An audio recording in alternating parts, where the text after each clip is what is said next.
A new, unconventional movie is turning heads this film festival season. Dreams of Violence, premiering at Tribeca.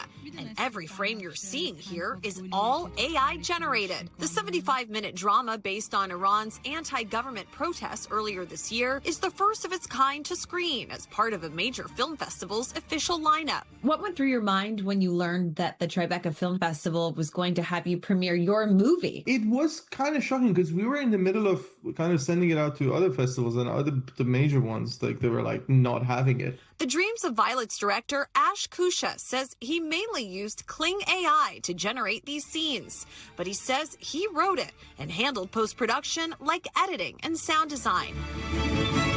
Kusha says at its core, the movie is about the human experience, a subject that hits close to home for the Iranian filmmaker. I come from Iran.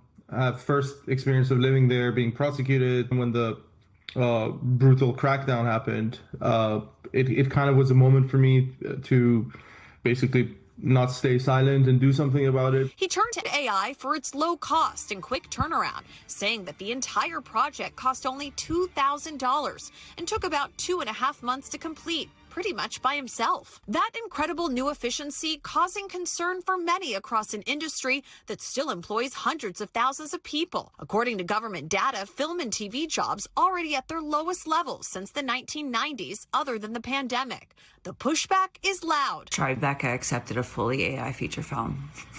What the f***, man? Not just around the Tribeca Film Festival, but across Hollywood. I'm AI. That's award-winning director Guillermo del Toro at Cannes.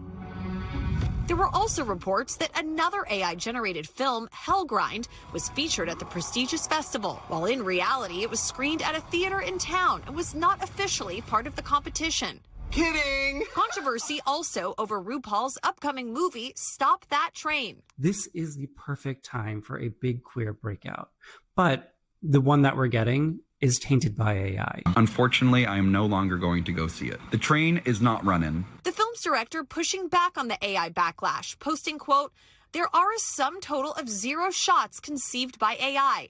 Not enough to silence the critics, who point to an AI company listed in the credits. We did not get further comment from the director. It all comes as some big stars are leaning in, like Martin Scorsese and Ben Affleck. Back in the Big Apple, Tribeca Film Festival's co-founder defended selecting an AI movie in a statement to NBC News, saying it's a powerful example of how emerging technologies like AI can be used not simply as tools of innovation, but as vehicles for deeply human storytelling.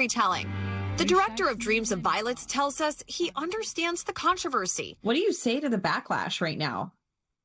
I think it's valid. I agree with them. I hate like 90% of what the AI output in media is. But adds that using this new tech to make something worth watching will always require some manpower. This is at the beginning of thousands of jobs being created, because the more we get into the capabilities of AI, the more operators we need. Easier than ever to make a movie, an industry embracing AI will likely depend on what the audience wants to watch. Chloe Melas, NBC News. We thank you for watching, and remember, stay updated on breaking news and top stories on the NBC News app or watch live on our YouTube channel.